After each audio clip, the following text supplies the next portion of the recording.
Glaring streams in stables cold and gray, shadows dance while horses softly neigh.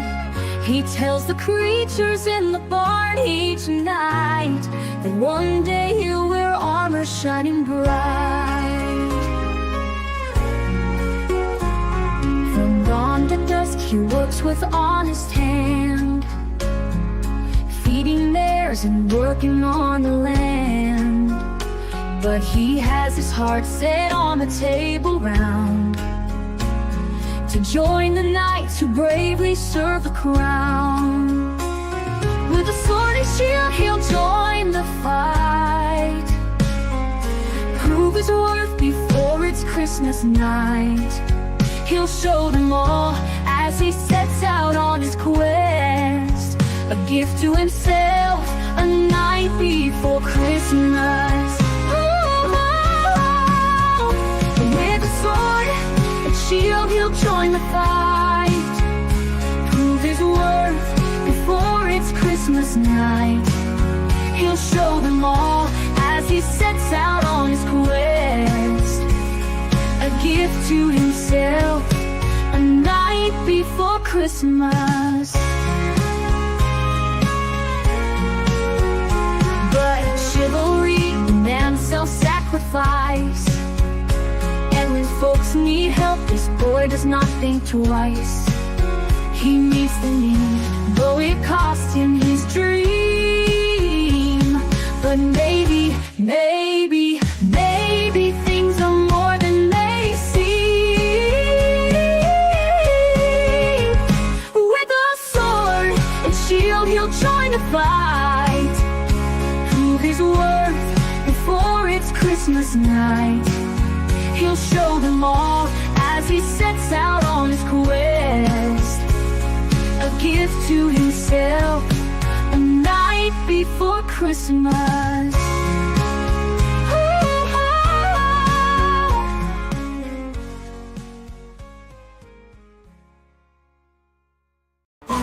In a world where terrors creep, monsters need their beauty sleep.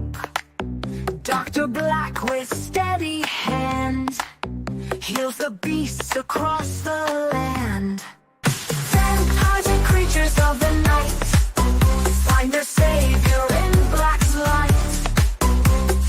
No more horror guaranteed, thanks to Monster MD.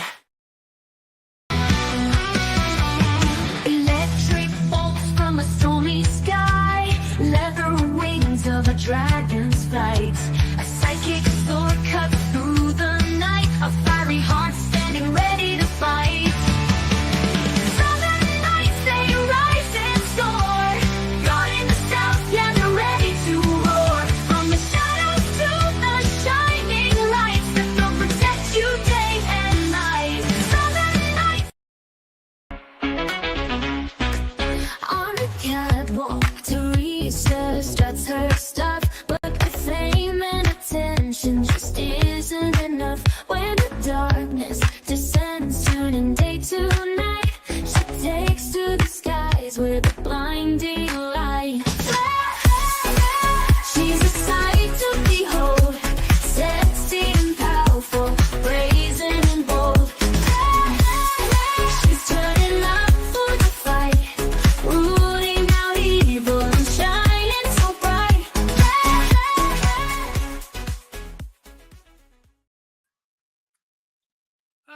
And Happy holidays to one and all. I am RJ Carter, Senior Managing Editor here at criticalblast.com, myopic proofreader for Critical Blast Publishing, Chief Envelope Licker for Critical Blast Logistics, and I am hot in this coat, but I don't care. It's stylish, and it's wintertime, it's cold outside, and it's Christmassy season. So we're just going to, I'm just going to enjoy the season. You guys can do what you want. Tonight, we have a special book. We have two books. Is it one book or is it two books? There is the crux of the question that we're going to be addressing tonight, which is why we have with us Dennis Mallonee and Henry Vogel. And, just for good measure, we brought George along too. There's my camera. Welcome, guys. I'm throwing you up top here because you guys are going to be running the show here. I am going to be doing things like producing the show in mid-show. That's his fault. But so there'll be something happening a little bit later on. But guys, welcome. Tell us a little bit about yourselves because we're going to have some new readers here who don't know you guys yet.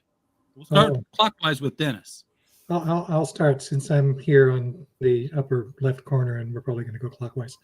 I am the publisher, president, chief writer at Heroic Publishing. We do Flair. Very nice music video. I love that music video. League of Champions, Liberty Girl, Rich Girls Incorporated, books, probably the best comic books most of your fans have never seen. They should see them. Go to heroicmultiverse.com, take a look at some of the free comics that we have available for you, and you'll like it. I guarantee it on Henry's life. I think you'll like the books. That's a safe bet. I quit. I'm throwing it in the chat there, folks. Definitely check out heroicmultiverse.com.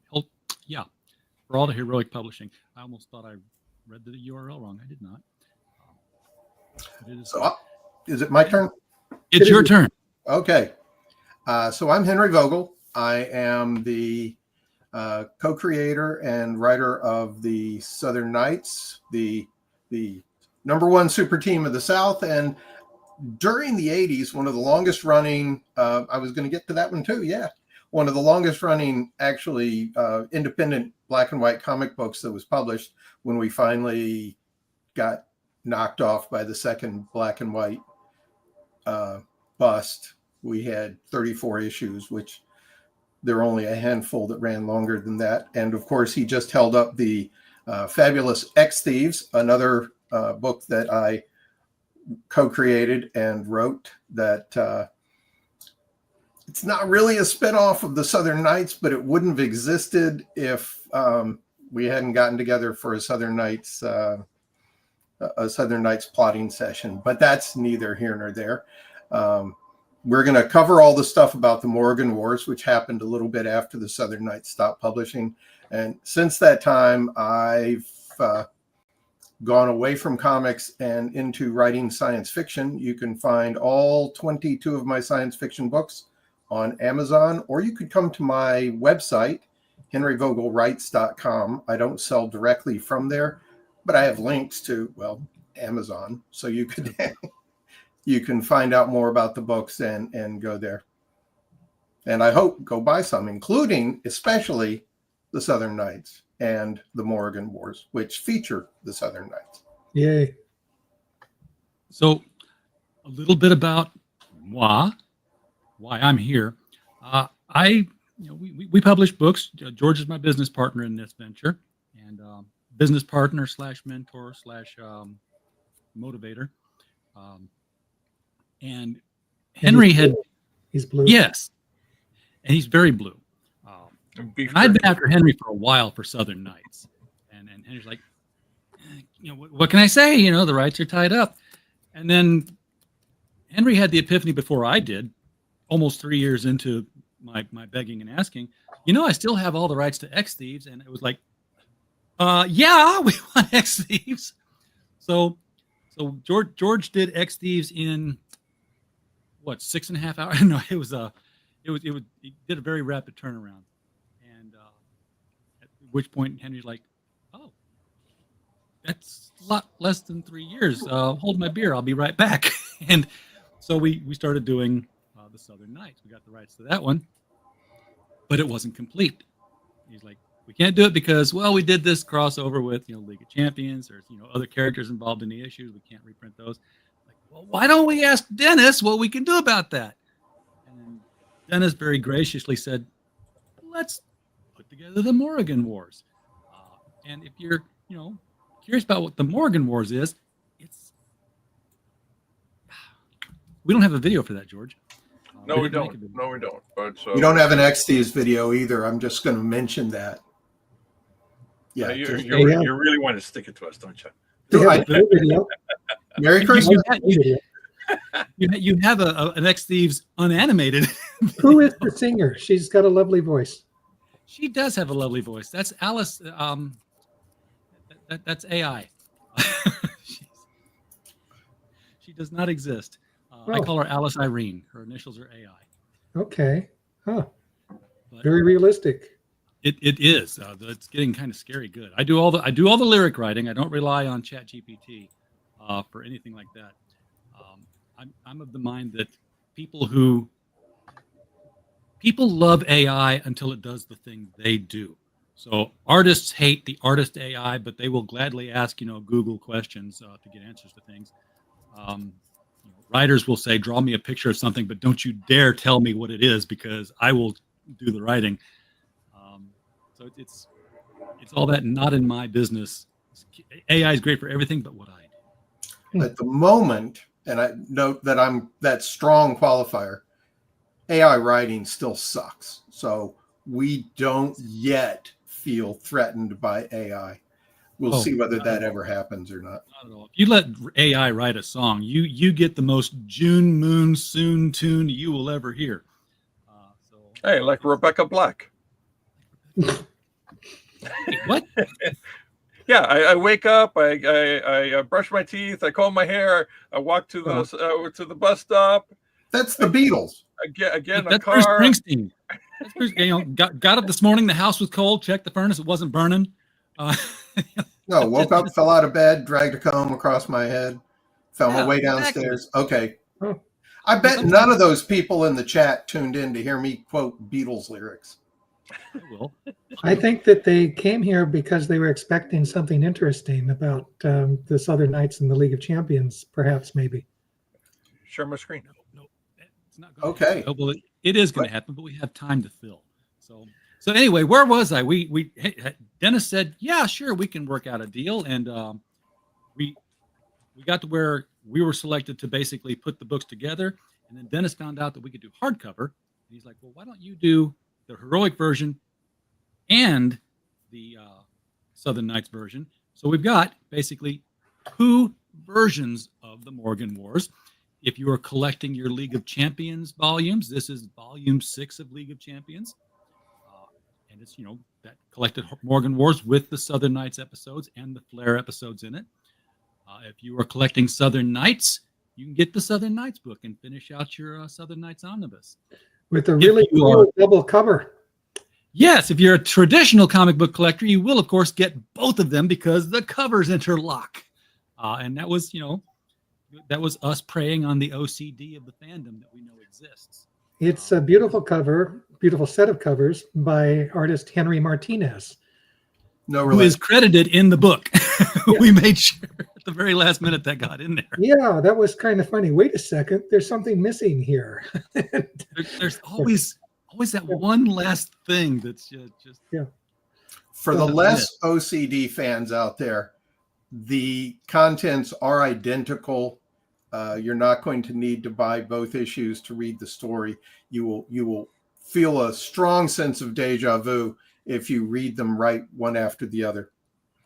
That is true. It's really the only difference is in the covers. That's it. And the ads inside at the back. Yeah, the ads inside. The ads and the front splash page. Yeah, but those are related to the covers. Yep. Yeah. But, Okay. But we made sure that, if you wanted to see both covers, that the first thing you see when you open the first page is both covers together. So no, second page. Second page. You turn the first page, you're looking at the second. Yeah. And you are going to do a poster featuring this double cover. Yes. Am I correct in that? Yeah. It's going to be available for quick purchase through Teespring. Okay. 24 by 36 and 18 by 24. We'll get those links out. Cool. News to me. I learned something. Yeah, news to me too, and I run the place. Yeah, me too. I didn't even know it was happening. Yes, we are doing the poster. You're the one who said you were doing it. Wait a minute. I'm just making this up as I go. We had the capacity. Henry will get a royalty for that poster, as I understand. You will. It. Yes. Henry, if you're Absolutely. listening, we're going to see if we can line your pockets a little bit.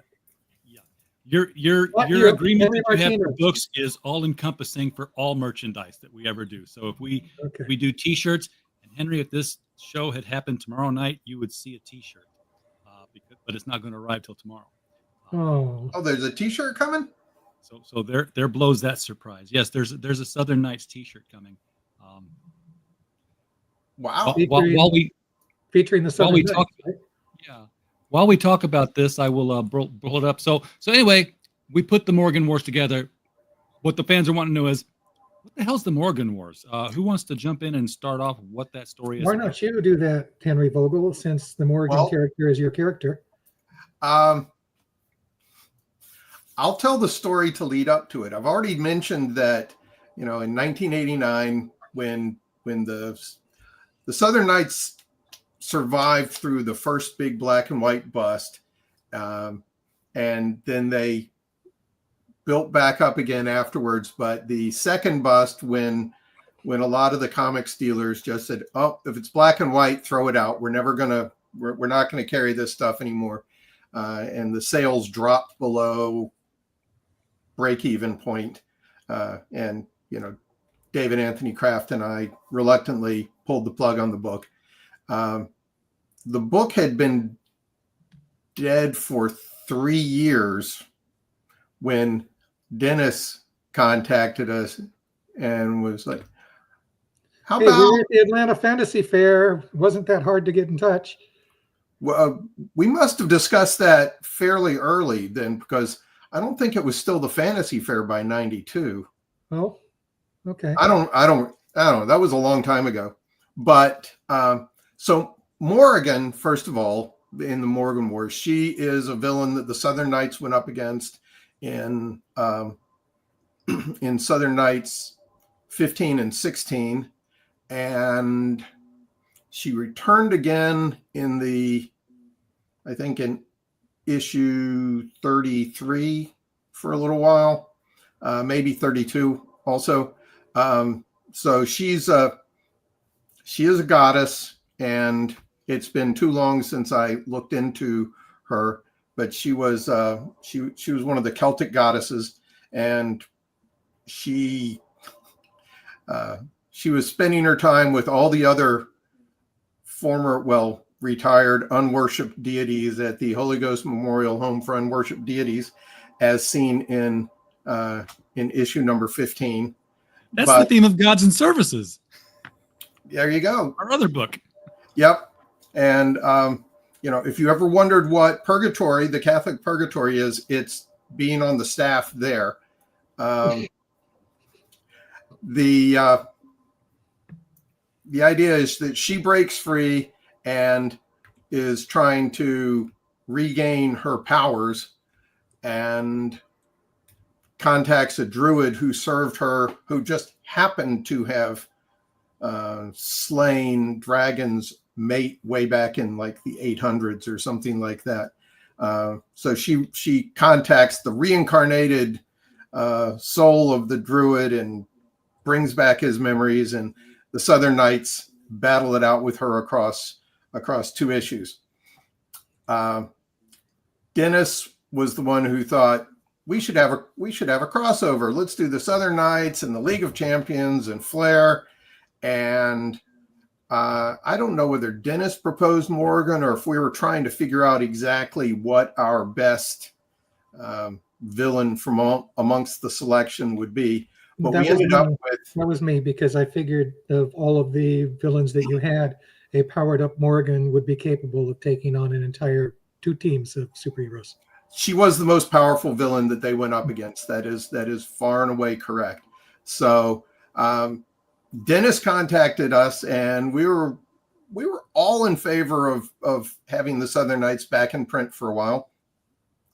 And at that point, and this is, I'm going to brush over it. Remember, folks, this was like 32 or 33 years ago, probably 33, because we put the books out in spring or summer of '92. Sounds right. And so we had to have begun in '91 to get this thing done in time. But we brought the books out. Well, Dennis and I worked back and forth on plotting the books, and Dennis took some of the stories were much more strongly plotted by Dennis, particularly ones that, well, anything that did not involve the Southern Knights, Dennis obviously did, and anything that was just the Southern Knights, I mostly did. But after that, once they started mixing, you can't point and say, oh yeah, that line was Henry's, or Henry was in charge of all of that, or Dennis was in charge of all of that. Once you begin mixing and matching and going off of ideas from each other, that you lose all ability to claim credit for anything, because everything is in flux until you suddenly hit a point where you both go, that's great, let's do that. So I'm going to pass it over to Dennis, because he's the one who came in with the actual idea to begin with. I just, happened to have the team sitting there waiting for him to make the suggestion. Yeah, and I have a question for Dennis, which, as Henry said, the Southern Knights had been dormant for 3 years. Why were they foremost in your mind as a team that you wanted to cross over with? Because I liked them. Good enough answer. I thought there was a dynamic there that we could play off of. And when you read the books, you'll see those dynamics come into play. But let me not get to that yet. Let's talk about that other villain, the one on the League of Champions cover. Just as, I figured Morrigan was the only villain in the Southern Knights stable capable of taking on a couple of superhero teams at once.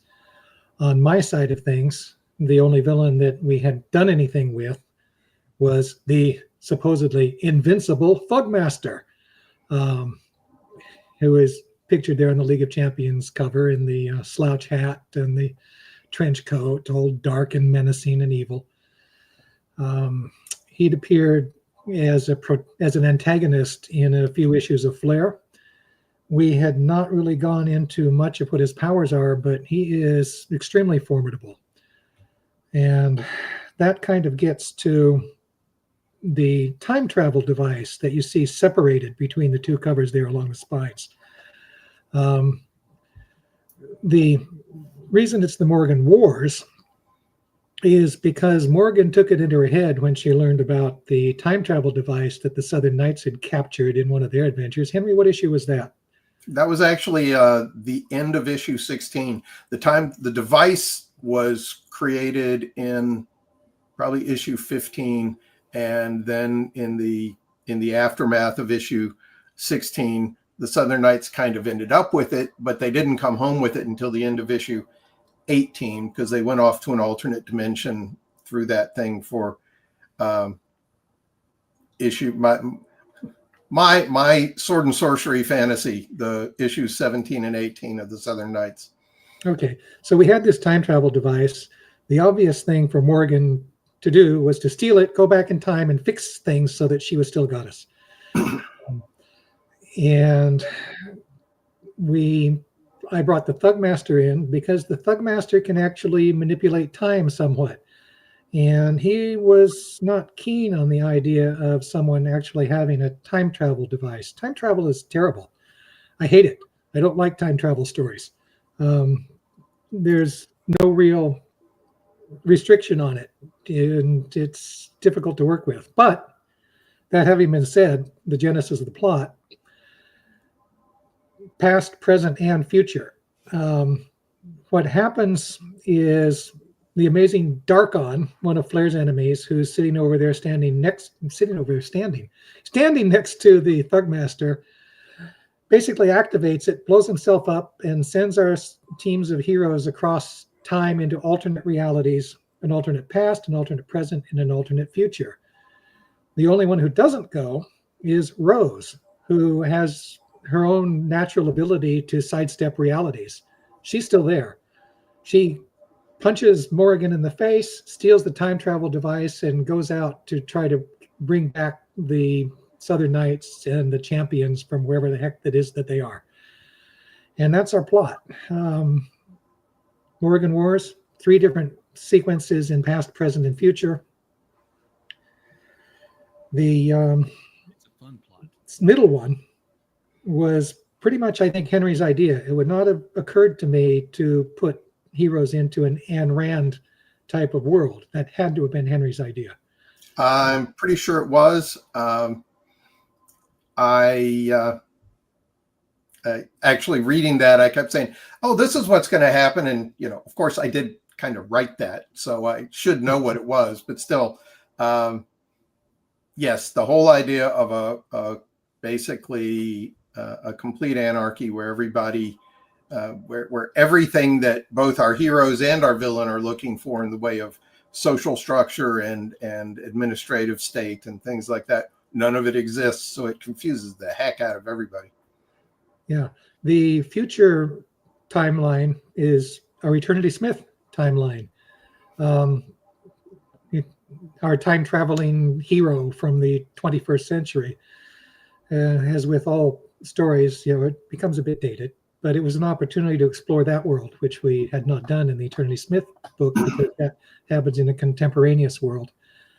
For the past, we tossed them into an alternate pre-Revolutionary War American colonies kind of world. And very early on, right, we make it clear that it's not the world that we know, because the Stamp Act was not passed until 1768 instead of 1763. So for anyone who's paying any attention, that's your clue right there, that this is not our world. We also kind of gave away the bit about, like, did Atlanta even exist at this time? No, it didn't in our world, even though I kind of screwed that up and had it exist or at least the settlement exist there. So yeah, we have another hint that you don't have to have memorized dates in history class to pick up on. So as far as the teams go, we've got Rose on a quest to, grab the heroes and bring them along. Morrigan follows her and actually precedes her in a couple of instances. And so Morrigan's machinations happen, they affect the heroes. In the past, we took Flare, Dragon, and Icicle, because Dragon would be at home in the past, being as old as he is. 3,000 years for those who aren't sure. We threw Flare and Icicle in because there's a nice dynamic. Flare is looking for a boyfriend. She cannot get it through her head that this is a dragon who turns into a man. She's convinced, absolutely convinced, that this is a man who has the power to turn into a dragon. Icicle is interested because, as everyone knows, dragons have hoards, and she's being a thief, wants to get her hands on Dragon's hoard and will not pay any attention to him. Of course, dragons are going to deny that they have a hoard, right? Of course. Icicle's going to try to wheedle it out of him. And there's a very nice character dynamic in that. They don't know that they're going to be able to get back to their own time. And as I recall, eventually Flare kind of persuades Dragon that, let's see how this goes. And that's when Rose shows up. So Perfect timing. Perfect timing. Perfect timing. And of course, throwing Flare into the past, you couldn't send her to the future because she was there too. Not exactly. Flare. No, that's actually one of Flare's descendants in the future. But we can step to that. In the future, we threw in the Huntsman, Aramis, and Kristen. Right. Because I wanted Kristen and Aramis there maybe to explore, the personal relationship. Henry did some of that, but I don't know that anything ever would have come of it. Nope. No. No. Right. Kristen is she sees herself thoroughly as a big sister. Exactly. Aramis. Right. And that's how it ended up. We did a little mental manipulation so that I could do a little bit of that, but she quickly came back to herself, and that put the kibosh on that. Yeah. You couldn't hook Kristen up with anybody because all the readers who had crushes on her, because we do that reading comic books. We know what? Yeah. So the reason this is a super scientific world, it's a world where mankind is at war with an army of thinking machines, AI gone crazy. And we actually did that world in Eternity Smith before the Terminator. There is so much in the Terminator that, parallels what we were doing in Eternity Smith, that I'm half a mind that, maybe somebody who did the Terminator read those books, but too late. Harlan Ellison already sued him. Yeah. So anyway, we wanted the Huntsman there because he's tech, and I wanted Aramis there because Aramis is magic. He's a magician in a world of technology. So we had that dynamic, although I didn't get much of a chance to explore that. It was in my head when I assigned those characters to that thing. And that left us in the Randian world with Ice Star, Electrode, and Connie. Connie, Ice Star is a womanizer. Connie is not interested in being womanized. So, and Electrode, had an opportunity to protect Connie from the brash and irreverent Ice Star. So, in the midst of all that, in this confusing world where nothing makes any sense to them, but they start to sort of figure it out toward the end. It's not a bad world for a superhero to operate in. All right, Henry? I mean, you don't have to necessarily worry too much about laws. It depends on whether somebody subscribes to the local police or whether they subscribe to the exist only in that world and only for a few panels Atlanta Aces superhero team. The whole idea is that people will only do what you hire them to do, and that otherwise the world assumes you're an adult, you can do what you want to. If you want to buy drugs from somebody, it's entirely legal to do so, which is where the first thing falls apart, because they come across and see this guy selling I think it was heroin to someone else, and they like grab him. It's like, we've got this guy, and the cops show up and they're like,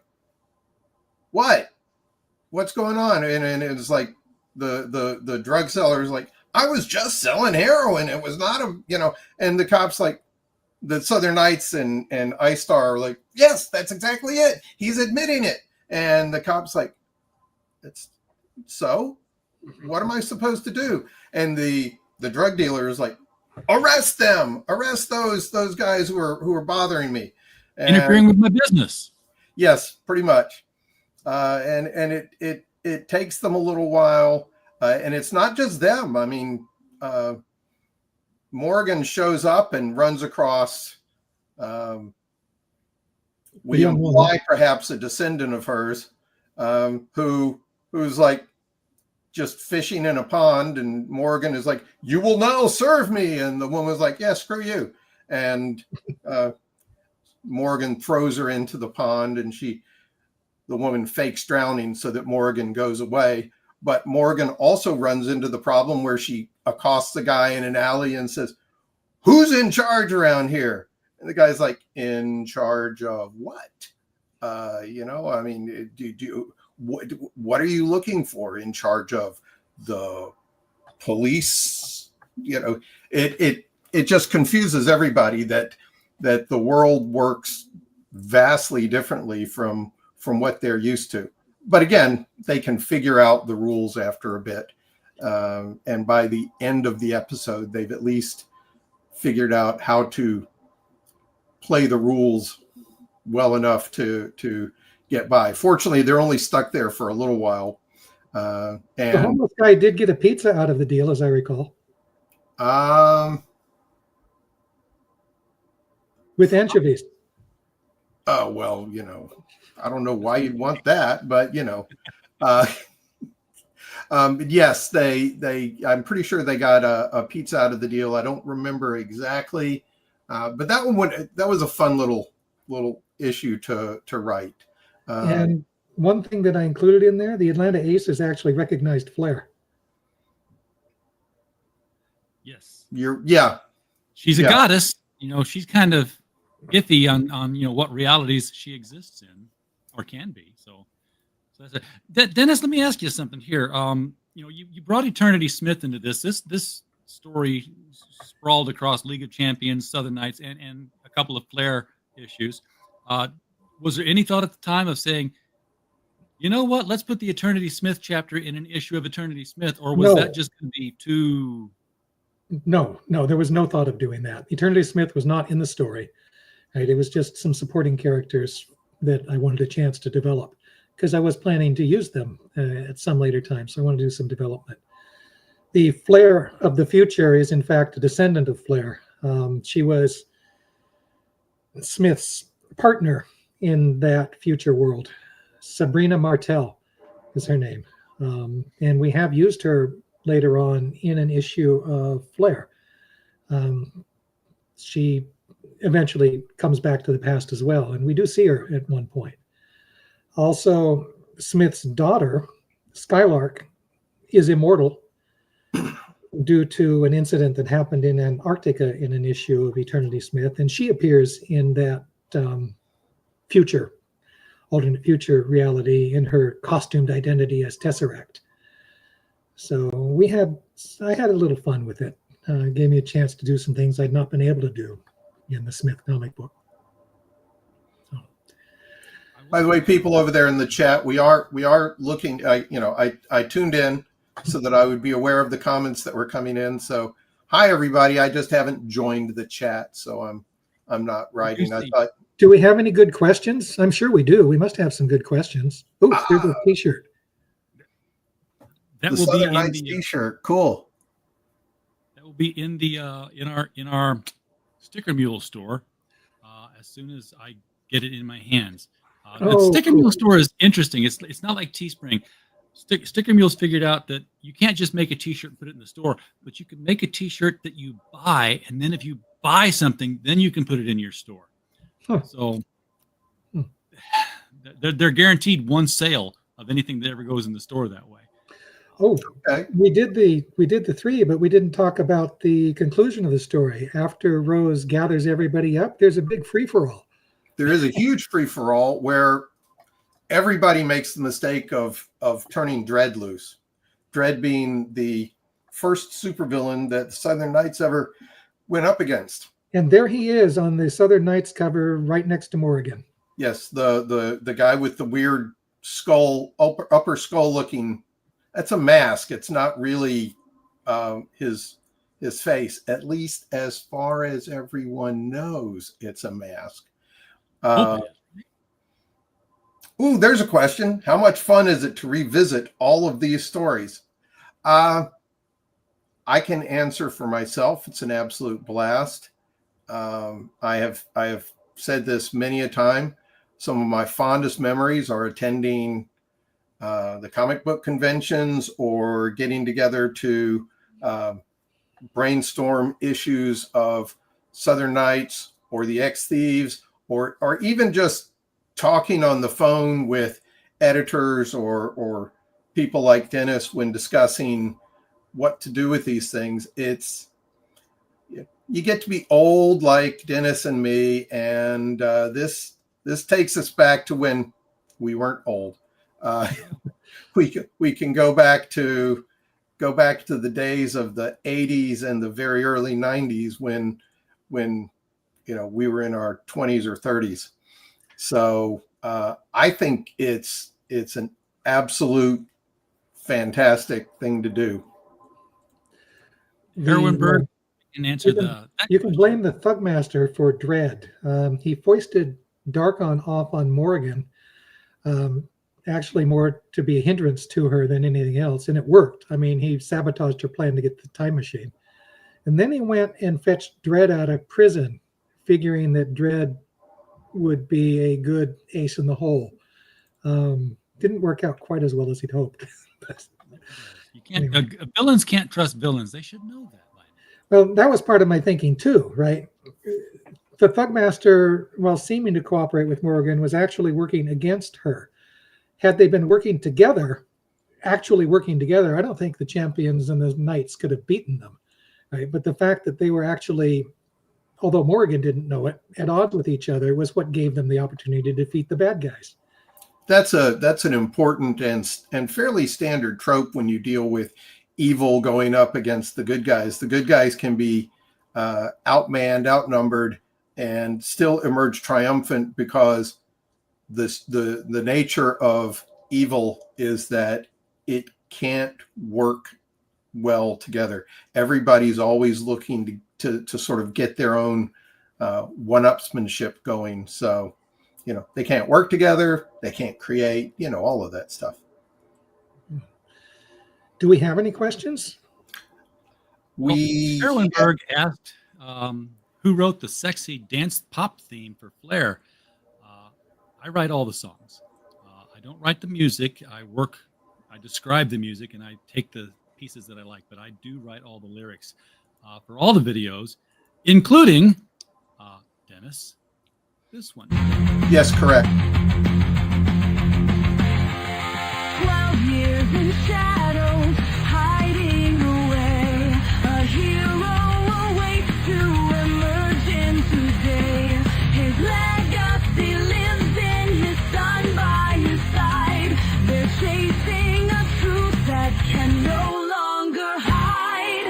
Captain Thunder and Blue Bolt, this is where the storm begins. Fighting unfairness and clearing his name. Lightning strikes and justice wins. You just finished that, didn't you? Yes. Yes. Yes. Roy is going to love that. Oh my goodness. That is so nice. That is one of the happiest things to come out of all of this is that it's, like I said, it started with X Thieves and it's just rolled downhill because as soon as we started working with Dennis on the Morrigan Wars, Dennis like, what do you want to do with you want to do something with Flair? Want to do some archives? I'm like, yes. And he's like, well, you want to do something for Roy Thomas? We're like, yes. and we've got more projects coming down the pike here, guys. So Yeah, we've got a She-Bat. I just worked it out with Derek Gross's son, who's also named Derek. And there's going to be a She-Bat archive coming, collecting all of the published Murcielaga She-Bat adventures. there will be there'll be a She-Bat and then one in Spanish. Oh yeah, right? yeah. My nephew actually is a college professor. He translated a bunch of She-Bat stories into Spanish for Derek, who sadly passed away before we could do anything with it. But young Derek definitely wants to do the Spanish language stuff as well. But this is not about Captain Thunder or the She-Bat. This is a Morrigan Wars interview. But It just doesn't hurt. for me, Morrigan Wars is sort of like a fulcrum point for everything we're going to be doing in 2025. Because one thing always leads to another. I mean, I still remember we were having one of the meetings about doing the Southern Nights, and I explained to them why we could not put the officially numbered Southern Nights number 35 and number 36 in there. I said 2 reasons. 1, it's not a complete story by itself. 2, we only own some of the characters that are in that book, so it's not like we can just publish them. It would confuse the heck out of the readers and piss Dennis off. And Piss me like, off. well, I would just have been surprised by it, but yes. Well, I wasn't. We wouldn't do it because we would have wanted to be all above board and legal and everything. And they said, well, why don't you ask Dennis if he wants to do a Morrigan Wars reprint or something? I was like, yeah, okay, I can do that. So I fired an email off to Dennis, and Dennis responded very quickly. Yes, I would be interested in talking about that. So I put him in touch with RJ. The next morning, I wrote a foreword for the Southern Nights where I said, by the way, actually, I wrote the addendum to the forward to go with the little asterisk next to almost in the title, and I said that Dennis and RJ are actually, I think I said Critical Blast, but are working together, and I'm sure they will work out a reprint option for the Morrigan Wars real soon. So keep an eye out for it. And then I had to go back and rewrite it, because by the time I actually sent that to RJ, he said, "Yeah, we've worked out that, so it's gonna happen. We've got all the details taken care of." So I had to go back and rewrite it and say, "Okay, it's gonna happen." Did I ever explain to you why I decided to put it in also into a couple of issues of Flair? No. It's because Flair was our best-selling title. I figured, we could probably bring some people into the League of Champions and Southern Knights issues if we also had it in a couple of issues of Flair. It was that simple. And if you go back to, and again, it's not about the X Thieves, but I'm going to go there because it ties to that subject. When we created the X Thieves, there was the micro series, and then the first series of the first book of the ongoing series was going to be a team up with the Southern Knights, and Dak was adamant they should be in the Southern Knights. They should be in the Southern Knights. I said, "Dak, we sold 40,000 copies of the X Thieves micro series. We're selling 12,000 of the Southern Knights. Why don't we do it the other way around and see if we can increase attention to the Southern Knights?" Yeah. Oh, okay. Yeah, that's a pretty good idea. Yeah. One of the few times Dak was wrong. Yes. Oh, one thing that we should mention, George Perez contributed to this. Yes. We have George Perez artwork in this. did the cover that appeared on, which one was it? It was League of Champions number 6, I think. And he inked the chapter that appears in that issue. George told me that he had his goal, one of his goals was to draw every comic book superhero who existed at that time. And this gave him his chance to do the League of Champions and the Southern Knights. So I was happy to do it. But, sadly, George was very, very busy and did not have time to do anything more than that for this. So well, if only we had known. And Henry? I was just saying, if only we had known, we could have gotten him to do an episode or an issue of the Southern Knights. Because, Dak had an in with him. They worked together on the first book that George ever drew for Marvel was written by Dak. Yeah. And he would come by. I remember him bringing George by and introducing him to all the art. This was at Heroes Con. And, George was quite a character, and he took some rolled up. There's Perez inks. Yeah, some rolled up copies of artwork that had been penciled, and he went and whacked Mark Probst over the head, and he said, "That's a compliment." Yeah, this is Mark's inks here. It was League of Champions 5 that has the Perez inking, not 6. Then Mark Probst stepped in to help out with the inks, and he did full pencils and inks on the concluding chapters of the book. All the art is consistent, though. You had several artists, but they worked well together. There wasn't like when I was reading Neil Gaiman's Sandman. You get the second issue, it's like, whoa, wait a second, this is not what I read last time. There would be a wildly variant art style. Yeah, that's an editorial art direction kind of thing. If you're doing a continuous story, you want the thing to at least feel comfortable, so it's not jarring. We didn't quite manage it in that future story. We had I'm blanking. We had to switch artists midstream on the future story, and that was kind of sad. But it came out okay, I think. Yeah, I agree that the art was very consistent. Something that you will, when you look through, if you go get the Southern Knights almost complete collection, there are a lot of different artists that contributed, and honestly, you can tell. But they all brought their own unique look to it, and we did not usually change artists mid-story. So, there was always some consistency there. But the art in the Morrigan Wars was quite good and very consistent. Yeah. Do we have more questions? Talked about a lot of different books here, and Morrigan Wars, by the way, both are linked below. Click those. Yeah, it was intended to be a 6-issue arc. It ended up being 8 because there were always art issues, and unfortunately, in a couple of cases, we didn't get them in deadline time. Yeah. George also did a few covers for us. There's a Flair Adventures cover that he did, and some other one, but he wasn't able to do very much, which I greatly regret. I loved working with him.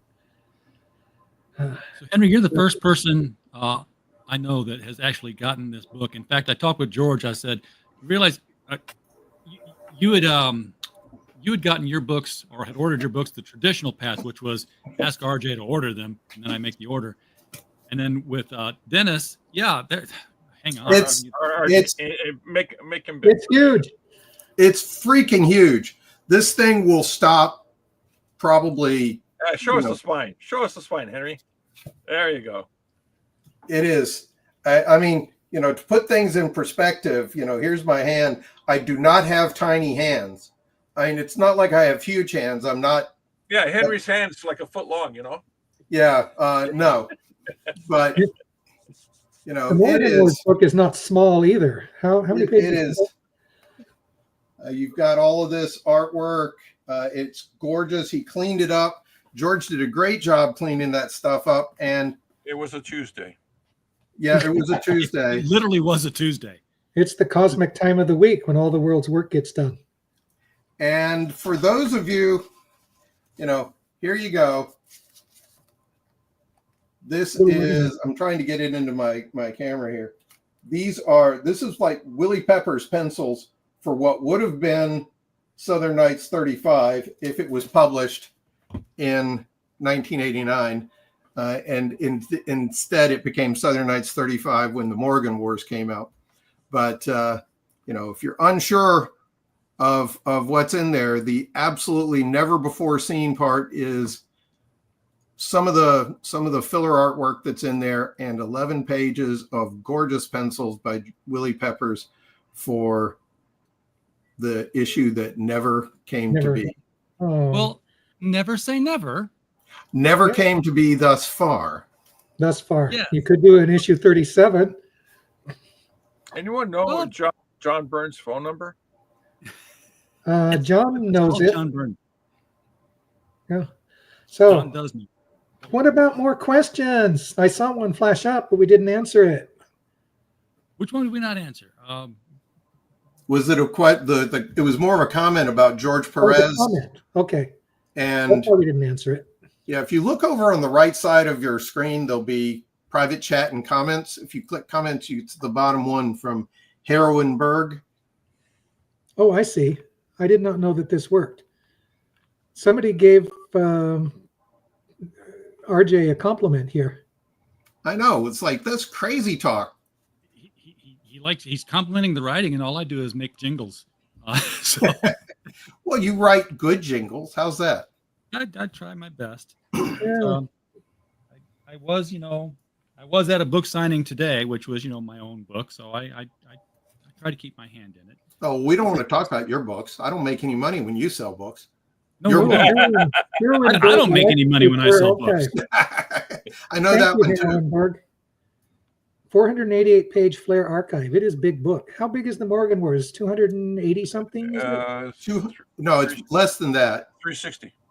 360. Yes. The Morrigan Wars? Yes. It went over 8 issues, for heaven's sake, Henry. I thought it only ran about 200 and something. 360. We've got a ways to go to hit that 1100 mark again that we did with Southern Nights. But yeah. Which is probably just as well. That is one huge book. So they can't get much bigger because literally the printer has a physical limitation of 1200 pages. Right. So 1116, not much more we can do. Okay, so I just checked the Morrigan Wars e-proof. It's like 213, 14 pages, something like that. That 360 must be wrong then. 360, 340 is the X Thieves. Oh, that could be where we're going. Hold on a second. Let me pull up the PDF. We're digressing. Oh, we are digressing. That's I'm what sorry, these shows people. do. This is We boring. digress on shows all the time. Okay. So But people get to find out what's coming. Because we've seen interest in La Murcielaga. Yeah, I saw already that. in the chat. Thank you for that. So I can't wait. I can't wait to dig into all of this stuff. One of the fun things that happened. No, I made a mistake. 360 is the Roy Thomas book. Oh, Captain Thunder book that we. Yeah, Captain Thunder books. Sorry, I got the heavy books mixed up. There's so many of them now.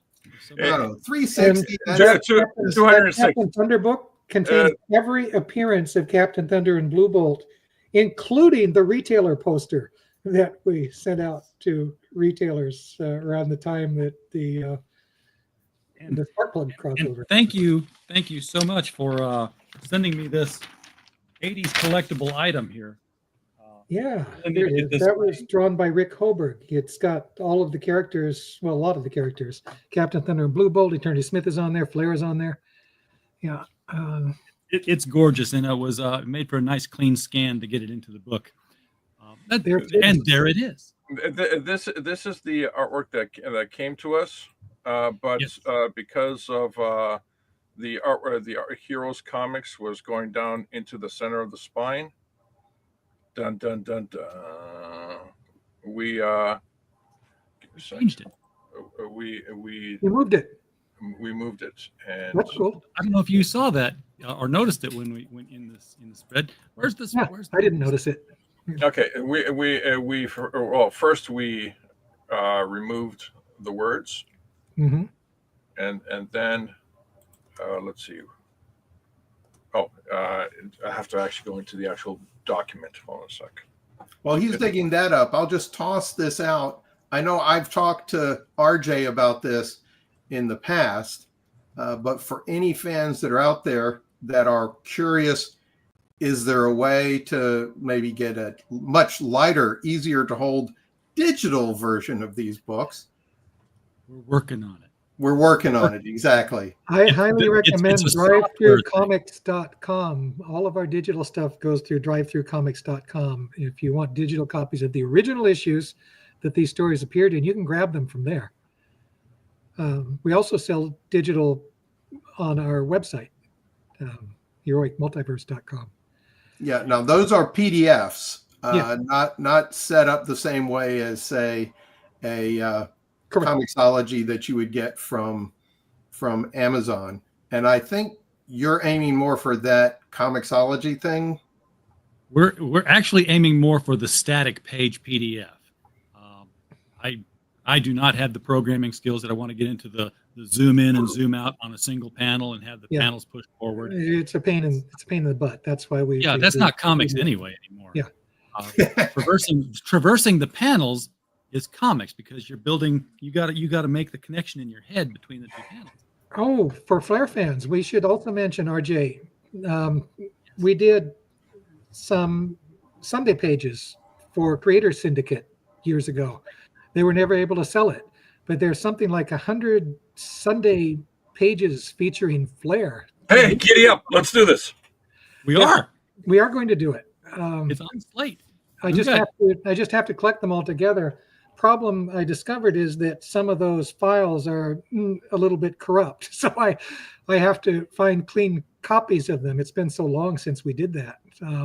But these are actually canonical stories. They occur in Flair's world. They're real. They're not just like some newspaper strips don't reflect the comics. These strips that we did for Creator Syndicate are in fact canon. And they're all wide, right? Right. They're all horizontal. Right? Okay, great. Opportunity to go wide hardcover. Woo-hoo! Yes, we can do an 8 instead of an 8.5 by 11. We can do an 11 by 8.5. Yeah, and they fit sideways. They fit sideways on a comic book page too, which is I was a bit surprised. Definitely do it. We got 4 more archives of Flair anyway. At least if we keep it 10 to an issue. Yeah, the second Flair archive is going to be the black and white books, the ones that we did, just before the second black and white implosion. The economics worked up to a point, and I was ready for it. And as soon as the implosion happened, which I knew would happen, we pulled the plug again. So there are 9 issues of Flair in black and white. I'm also planning, because we did some reprint books with a new cover art. So I'm thinking, RJ, that we should also include in that archive the covers for those reprint books, because Always include as much as possible. Yeah. This is a historic document, really. And Collectors, they want to see it all. then we'll figure out what goes into 3. I don't want to do 4 yet because we're still in the middle of a story. So we want to save 4 until that story is complete. You're ready for that one. Yeah. But yeah, digging through all of these older books, we're finding, you know, things that laying around hadn't been seen before. I don't know how long that meeting was, Henry, that we had with the whole Southern Knights team, where we had all the stuff. Jay was just finding stuff in the storage bin while we were talking. It was astounding, the stuff that she was turning up. I mean, two complete, broken down by Mark Probst issues of the Ex-Thieves, the 11 pages of Southern Knights artwork by Willie that ended up in there. God knows how many unused covers, possible covers, pinups, things like that. It's and she had 2 monster stories that I keep begging her, please let us do this, please let us do this, please let us do this. I sent you a couple of pages of art that Mark did when we were talking about reviving the Southern Knights that you ended up using in one of your books, Henry? Not yet. Okay. We haven't decided exactly what to do yet. The next place I would probably look for new Southern Knights or unseen Southern Knights artwork is the Southern Knights prose story that I'm writing. I'm not sure how long it's going to be. It's at 15 to 16,000 words right now, and it will be a prose version of what would have been the next Southern Knights story after the Psychic Wars that Willie Peppers drew those 11 pages for. And we may yet do the Psychic Wars, and we may even do that in comic book form. We're not sure yet. That would be good. I've read that story. I love that story. I'm looking forward to seeing it. So many things. Well, I've not read the story. I've read the synopsis. Yes. I remember I proposed that, and you were like, you need to know a little too much about the Southern Knights. It's not a good reintroduction. So, but the story was good. I love the story. It was just, I was having my editor's hat on at that point. Yeah. Right. You don't happen to have the treatment I sent to you, because I'm not sure I do. I do have that. Let me dig it out. I will. Oh, great. Email it to you. If you can dig that out and send it back, that would be really handy. That might tell me what's going on page 10. Wait a minute. Is this handwritten? Is this typed out with liquid paper? What is it? It was an email. It's an email. Ah. Yeah. George was hoping to scan an artifact. Well, I'll just put a rough paper texture on the email and make it look like a fax. Okay. All right. That's been the funnest part for me of this, is that I used to watch American Pickers, and they had this phrase called "new old stock," where they would find something that was old, but it had been stored away and it had never been opened. And we're kind of doing that, going through all this stuff. We're finding new old stock. We're finding new 80s comics that never been published and are now going to be published. Like those 2, for fans of Ex-Thieves, if you want 2 new Ex-Thieves stories, guess what? We've got them. We're tentatively calling the collection Recovered Loot. Just put those 2 in their own little volume. We've got Psychic Wars for Southern Knights, for new Southern Knights stories. It's fun stuff. And Dennis, if you've got stuff that's coming from the 80s that didn't get published, obviously we want that. Yes, we want to. I have a lot of artwork in pencil form that was never inked, and some of it has some lettering on it, but the lettering is incomplete. So I'm sure we can do something. Pencils. I love pencils more than I love inked. I love inked more than I love colored. Yeah, I've got hold on. I've got some of that right over here. I'll be right back. I feel like I'm like a kid in Santa's castle now. Can you imagine if Jennifer were here? It'd be almost like she'd need like a headlamp to go into the dark, deep recesses of the storage unit to find everything that was that's buried in there. Still have to plan to go to Atlanta and dig through that stuff with her. The Flying Fox is a villain who makes a nuisance of himself to the League of Champions. He likes to put new champions to the test. There's a 14-page story here that was penciled. You're going to put me on screen here? Yes, right? sir. The big one. We've got some pencils here. Wow, those are really detailed pencils too. Right on. And this is what I meant. We've got, some of it was actually lettered. This is back in the day, right? When you would, do the lettering, some of the lettering before sending it to, the inker to ink. Are they all, is that book complete? Like that? It's 14-page story, and it has never been fully lettered, right? Here's another page that has no lettering on it. Gene Simic was working on it, but Gene sadly passed away. So the lettering was never finished. It's like, of these 14 pages, it looks like 6-7 of them have some lettering on it. All right. Well, let's get those scanned in and get our hands on the artwork. Let's finish the inks, get the lettering finished, and well, I'm planning to get them inked. I'm going to ask Henry Martinez.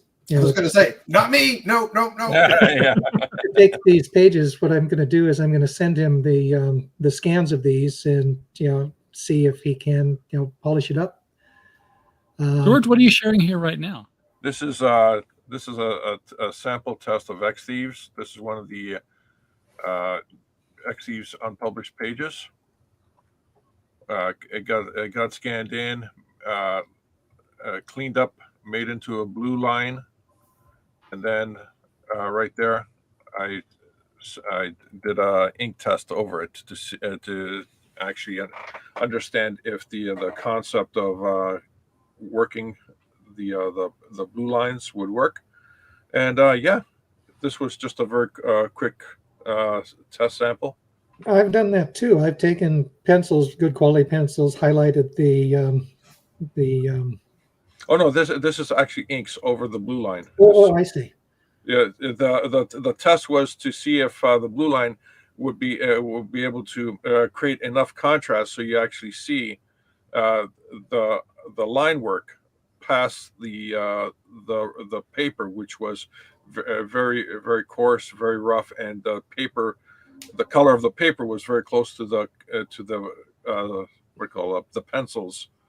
So there was a lot of contrast adjustments to be made before you can see pure white. Paper was whiter when they started, but as the years went by, it came closer in color to the paper. And I was going to say, I've done that too.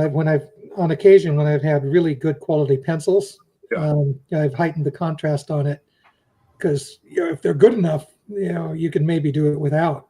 Yes, absolutely. Yeah. So there's a Sparkplug story, a little 5-page Sparkplug story that's going to be in an issue of Liberty Girl, strangely enough, coming up. And there was another Lady Arcane story, a Black Enchantress story that we just did that for. That'll be in either an issue of Lady Arcane or Black Enchantress at some point. Okay. Gary had a question. Yeah. Grey Wolf, yeah. And was it studio, creative studio professional?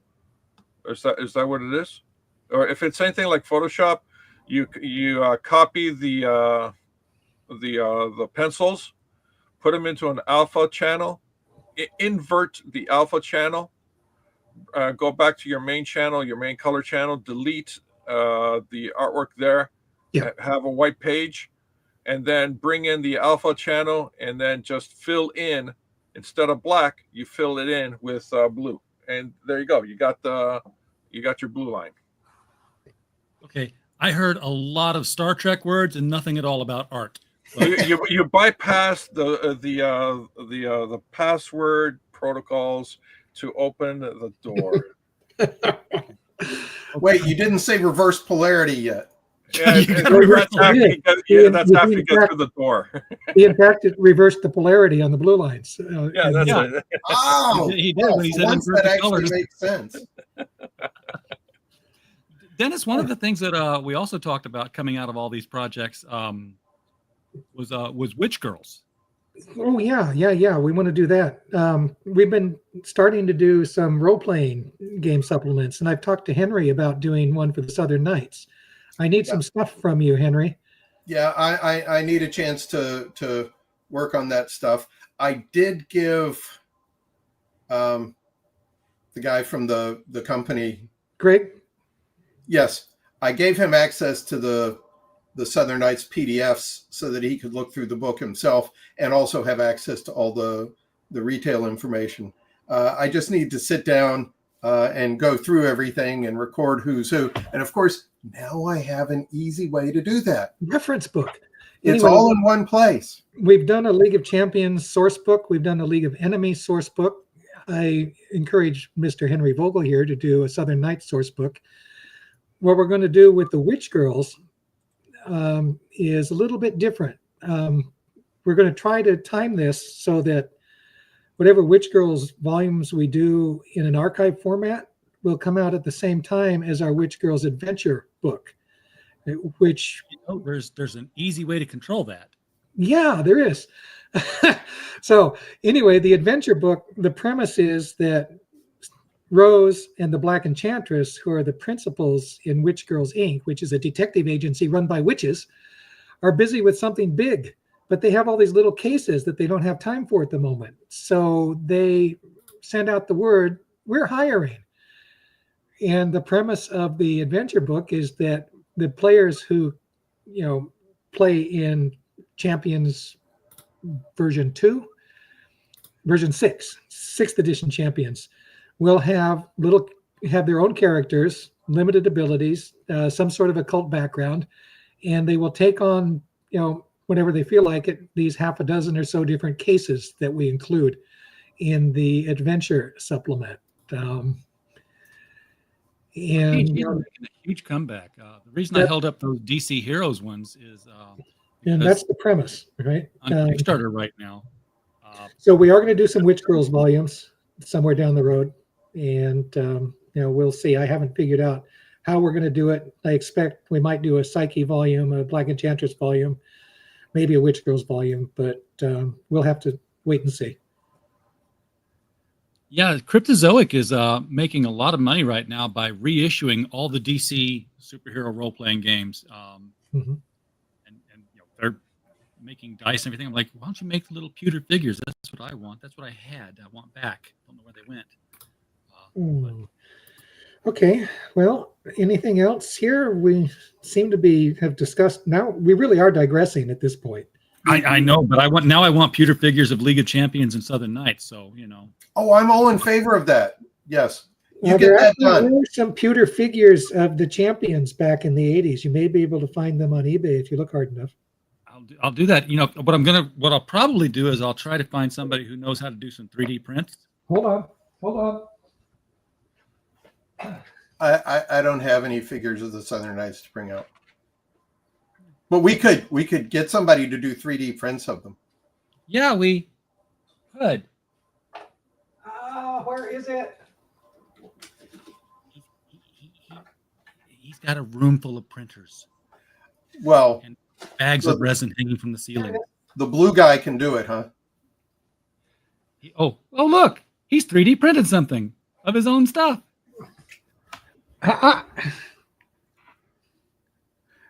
Hey. Oh, that's excellent. I would. I don't know about anybody else, but I would sure the heck pay for some Southern Knights 3D prints like that. Get back to me here. Pull back a little more. Too close. There. A little better. That flare. Yeah, flare. Yeah, that's a pewter flare. Man, I want. Okay, eBay, here I come. I bought 3D prints off of eBay already because they looked cool. Come on, everybody thinks 3D prints look cool. And I wanted to paint them, and then I got them, and I realized that this is YouTube, so I got to be careful here. I realized that I have absolutely no ability to paint anything. To paint those resin. George just prints it out in the color it needs to be. He doesn't have to paint anything. He printed the translucent orange plastic for the fireball in her hand, which is actually a sun. But, Gee, the only thing I've even remotely got, and I'd have to dig to find it, is we didn't ever have any Southern Nights merchandise other than T-shirts. But some friends of ours way back in the 80s, it was a married couple at the time, and the husband's mother made custom teddy bears. So we have a teddy bear in an electrode costume. Very nice. Well, that pose of the group on the T-shirt would make for a nice 3D printed statue. It really would. It really would. Yeah. So George should get busy on that. Well, you and you, I'm not in the middle of that one. He's the 3D businessman person there. Okay, all right. Not something I do, but money. I'm sure he can be bought. I know he can be bought. I've seen it happen. All right, guys, you're right. Let's encourage people to get these volumes because these are great. There's great stuff. Oh, I never answered your question. How did I feel about going back? I loved it. There's stuff in there that I'd completely forgotten about.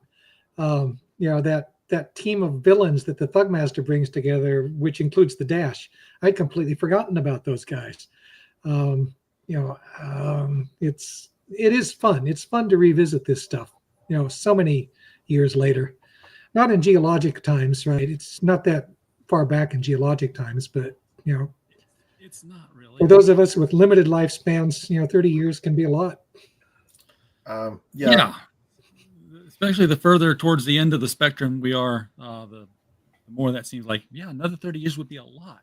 Those of us who look at you and think, gosh, I wish I was as young as RJ. We definitely. I'm 57. Yeah, well, if I went back to your age, that'd get me 10 more years.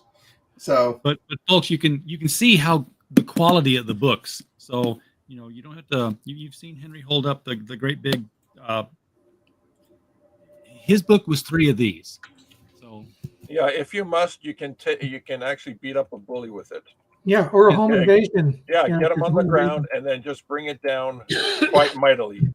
So Morrigan Wars is going to be same quality here. Oh, hold on a second. Be full color. These guys are showing off books, huh? Okay. There you go. There you go, Gray Wolf. Okay. Yeah. Okay.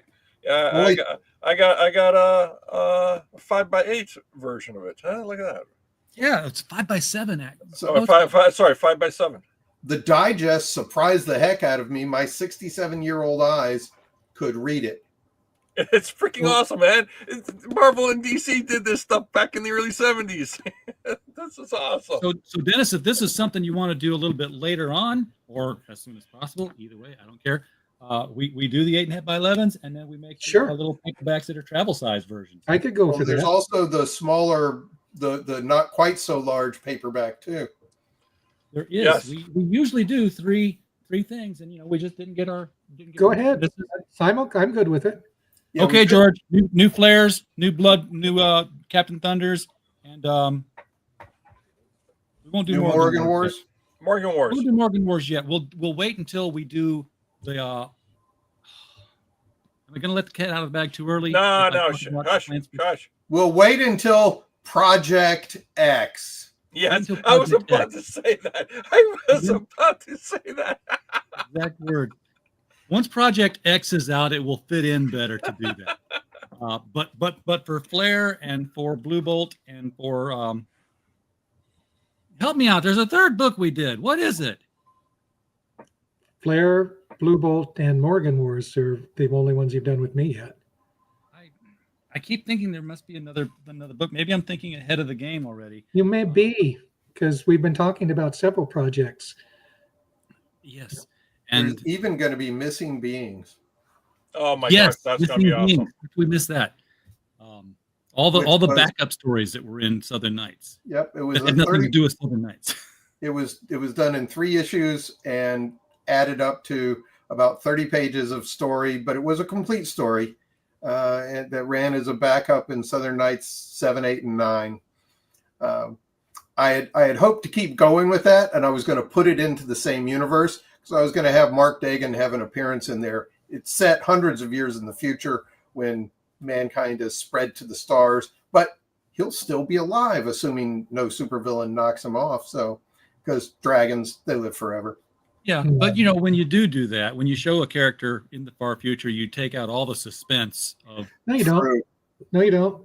Could be an alternate future. Yes. And could always be an alternate the character could be wearing a mustache.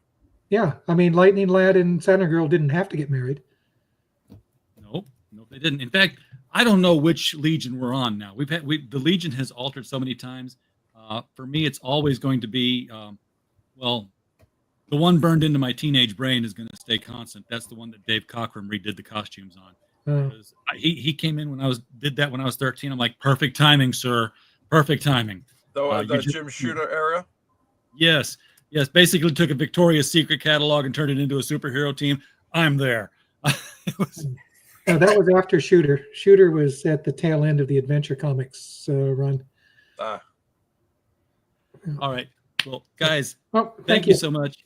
It's not going to be the last time we talk. This is chat. You're going to see these people again because we're going to do so many more books. Play the trailer one more time. You're which one? The new one. You're going to get tired of new books. You're going to be saying another new book. Come on, RJ. We're tired of new books. 12 years in shadows, hiding away. A hero awaits to emerge into day. His legacy lives in his son by his side. They're chasing a truth that can no longer hide. Captain Thunder and Blue Bolt, this is where the storm begins. Fighting unfairness and clearing his name. Lightning strikes and justice wins. You got to send that to Roy. I'll send it to you, and then you can send it to Roy because I don't know that anything I send to Roy gets through. Yeah, It's in the G drive. Yeah. And chat, that's Roy Thomas he's talking about. Yeah, I'm rubbing shoulders with giants now. Roy's not that tall.